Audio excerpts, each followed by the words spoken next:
Assalamualaikum warahmatullahi wabarakatuh, Sobat Nyubi TV dimanapun saat ini Anda berada.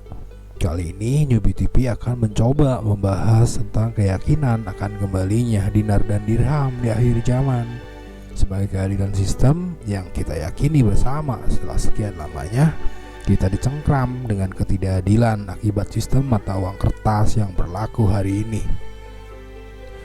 Besar harapannya apa yang Nyubi TV sampaikan dapat bermanfaat dan menambah hasanah wawasan kita, sehingga jika dirasakan demikian maka tidak ada salahnya untuk Anda mengklik tombol like dan subscribe serta menyalakan tanda loncengnya untuk selalu mendapatkan info terbaru dari setiap video yang akan Nyubi TV unggah kemudian.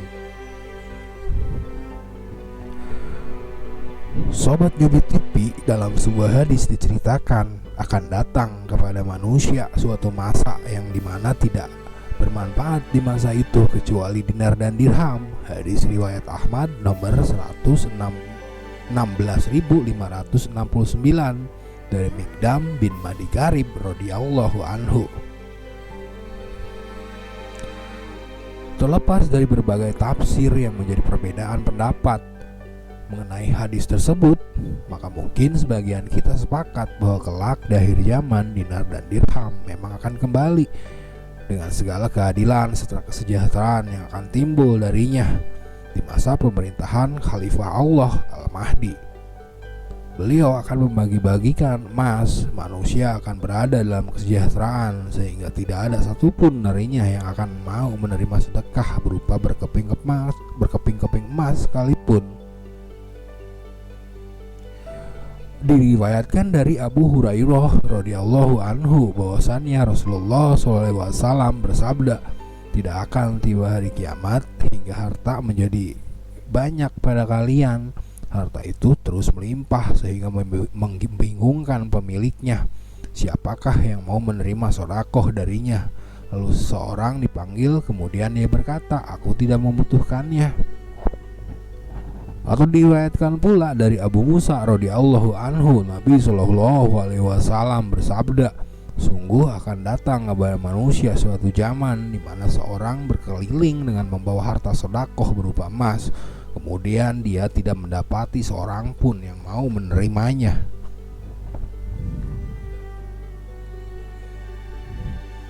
Dari berbagai uraian di atas jelas disebut emas akan kembali dipakai sebagai harta, dipakai sebagai alat tukar, dan manusia kemudian akan mengalami hidup sejahtera di atasnya.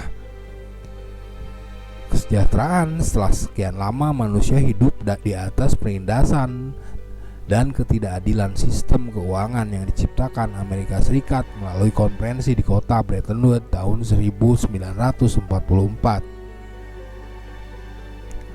Amerika Serikat memaksa manusia yang tadinya menjadikan emas sebagai harta dan kertas hanya sebagai promissory note atau janji hutang para bankir atas sejumlah emas yang dititipkan kepada mereka. Manusia kemudian dipaksa untuk menjadikan janji-janji hutang berupa kertas itu menjadi alat tukar yang dicetak tanpa jaminan berupa emas sama sekali di belakangnya, sehingga kemudian harta rakyat menjadi tidak tetap, melainkan nilainya terus merosot akibat inflasi atau kenaikan harga-harga.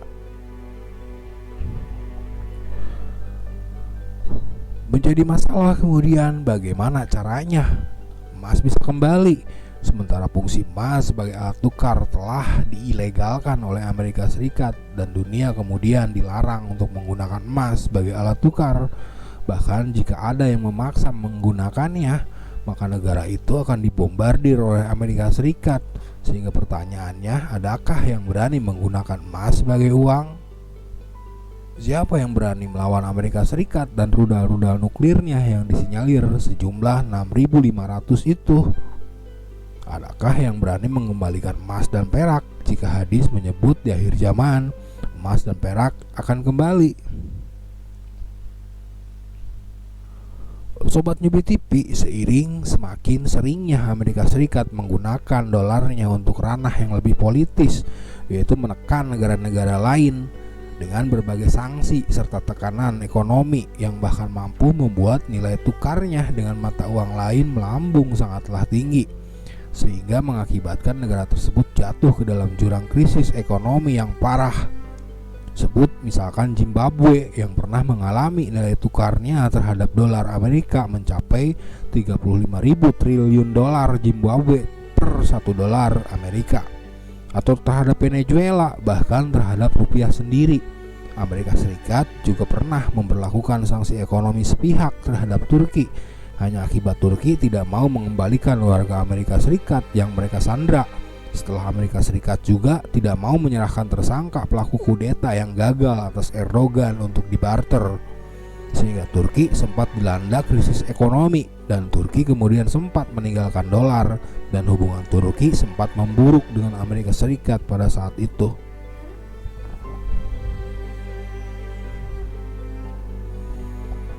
Maka atas berbagai tindakan Amerika Serikat yang sering menjadikan dolarnya sebagai alat politis untuk menekan negara-negara lain, kemudian berdirilah sebuah organisasi negara-negara yang menginisiasi penolakan terhadap penggunaan dolar sebagai alat transaksi resmi internasional, yaitu organisasi yang terdiri dari 5 negara: Brazil, Rusia, India, Cina, dan Afrika Selatan atau disingkat BRICS.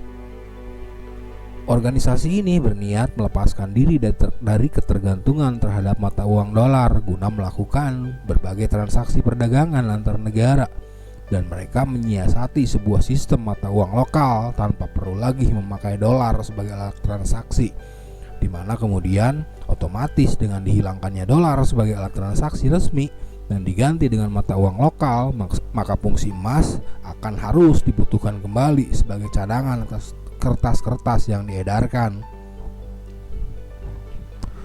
Sehingga sesuai dengan yang disebutkan di awal dari narasi ini, bahwa Amerika Serikat tidak akan pernah mengizinkan negara manapun kembali menggunakan emas dan menghapuskan dolar dari aktivitas perdagangan mereka. Tentu saja Amerika Serikat tidak akan tinggal diam. Amerika Serikat kemudian melakukan berbagai cara untuk menggagalkan upaya organisasi negara-negara BRICS, dengan salah satunya adalah mengobarkan perang dagang dengan Cina. Berikut juga menghembuskan isu hati-hati komunis bangkit agar keberadaan Rusia dan Cina ditolak di mana-mana dan mata uang lokal tidak akan pernah berlaku.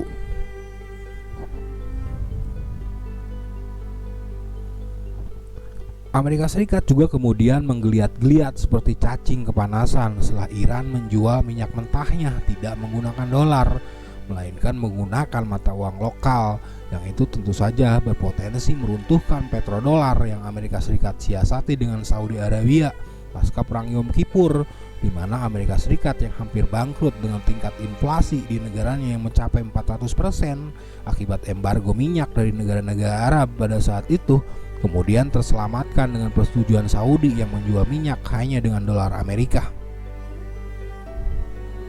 Atas ancaman dagang Iran tersebut, maka Amerika Serikat kemudian mengirimkan armada-armada tempurnya ke Teluk Persia untuk membajak kapal-kapal Iran yang dicurigai membawa minyak untuk dijual, berikut mengancam siapapun yang membeli minyak dari Iran dengan lagi-lagi sanksi ekonomi. Tetapi langkah Amerika Serikat sepertinya kali ini tidak akan membawa hasil, karena semakin Amerika Serikat bergerak menakut-nakuti, negara-negara pembangkangnya bahkan tidak memiliki rasa takut sama sekali. Amerika Serikat terus semakin terpuruk dan berada di ambang resesi akibat kekalahan dalam perang dagangnya dengan Cina, dan negara-negara di dunia menangkap sinyalemen keruntuhan tahta Amerika Serikat tersebut dan berlomba-lomba menarik cadangan emas mereka guna menyelamatkan mata uang mereka dari dampak terburuk keruntuhan dolar.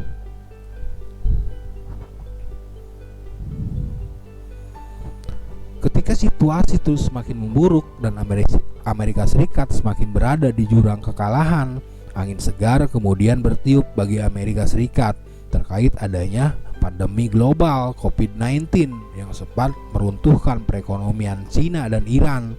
Tetapi lagi-lagi situasi tidak menguntungkan kembali terjadi saat angin segar itu berubah menjadi angin kencang yang meniup balik ke arahnya sendiri.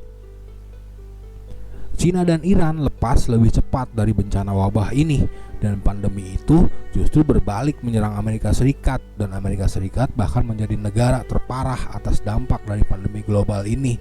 dan Amerika Serikat kembali berhadapan dengan jurang keruntuhan ekonomi. Sobat Newbie TV, dari uraian di atas, dapatkah kemudian kita menyimpulkan apa yang akan terjadi jika dolar kemudian runtuh dan tidak akan lagi digunakan sebagai alat tukar resmi dalam perdagangan internasional? Adakah mata uang kita bisa kita gunakan untuk bertransaksi, ataukah mata uang kita akan kehilangan nilainya karena tidak akan ada yang mau menerimanya tanpa jaminan yang tersimpan di belakangnya? Sobat Newbie TV, disinilah fungsi emas akan kembali dibutuhkan, sehingga ketika berbagai hadis Rasulullah tentang akhir zaman menyebut kelak emas dan perak akan kembali, maka emas dan perak pastilah akan kembali.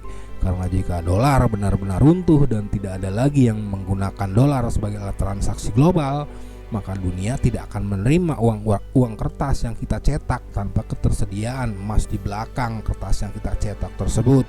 Sehingga itulah yang dilakukan oleh banyak negara yang menarik cadangan emas mereka untuk menjaga stabilitas mata uangnya dari bencana ekonomi. Atau bahkan itu pula lah mungkin alasannya mengapa pemerintah Indonesia begitu ngotot mengambil alih PT Freeport demi meningkatkan cadangan emas Indonesia agar dapat bertahan dari ancaman bencana ekonomi global akibat dari keruntuhan dolar. Sobat Newbie TV, ketika kita meyakini dinar dan dirham atau emas akan kembali di akhir zaman dan manusia kemudian akan hidup dengan kesejahteraan, maka itu semua secara logika menjadi mustahil terwujud selama Amerika Serikat dan dolarnya masih berdiri dengan tegak bersama kekuatan militernya yang menakutkan itu, karena mereka pasti akan selalu menghalanginya dan tidak ada satupun dari kita yang akan sanggup menolaknya. Dan manusia akan selamanya hidup dalam cengkraman ketidakadilan mata uang kertas dengan dolar yang masih berkuasa sebagai alat tukar resmi internasional, dan kita akan terus meratapi nilai tukarnya yang terus melambung dan membuat tempe menjadi setipis kartu ATM.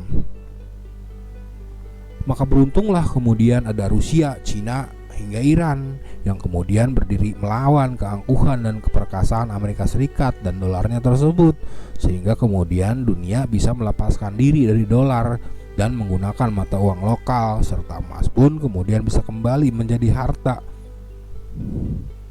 Tanpa mereka, kita semua harus akui tidak ada yang akan sanggup membendung kejahatan Amerika Serikat dan dolarnya tersebut, dan dunia mustahil merdeka dari cengkramannya. Dan mustahil pula emas akan kembali karena Amerika Serikat pasti akan menghalanginya tanpa mampu untuk ditolak.